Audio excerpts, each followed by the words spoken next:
Jamie had always been a fan of Five Nights at Freddy's. When he saw that an old, abandoned pizzeria from the 80s was reopening as a haunted attraction in his town, he had to check it out. The place was only open for a few nights leading up to Halloween, so he and a few friends bought tickets for the very first night.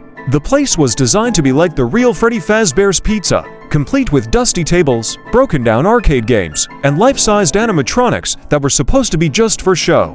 But as soon as they walked in, something felt off. The lights were dim, casting long, eerie shadows, and every sound echoed, making them feel like they were being watched. The tour guide led them to the main stage, where three animatronics stood motionless: a bear, a rabbit, and a chicken. They looked a lot like the characters from the game, but much older, with cracked paint and glassy, lifeless eyes that seemed to follow Jamie wherever he went. Halfway through the tour, the guide's radio crackled, and he excused himself, leaving the group alone. The room grew silent.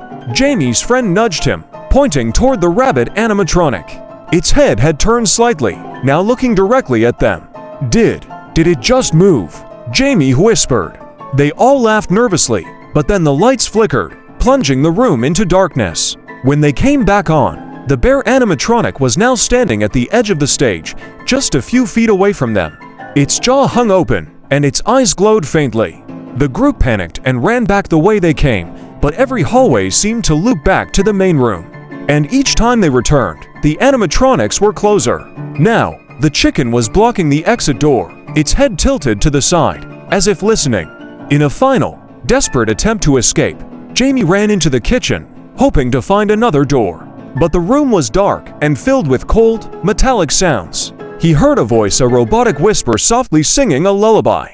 He turned to see the bear animatronic standing in the doorway, blocking his only way out. The last thing he saw was the bear's jaw opening wider, as if to speak, before everything went black. When the tour guide returned later that night, he found the building empty.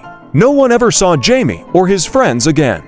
But some nights, people who pass by the building swear they can see new animatronics on the stage, ones with wide, terrified eyes that seem to human, as if they're silently pleading for help.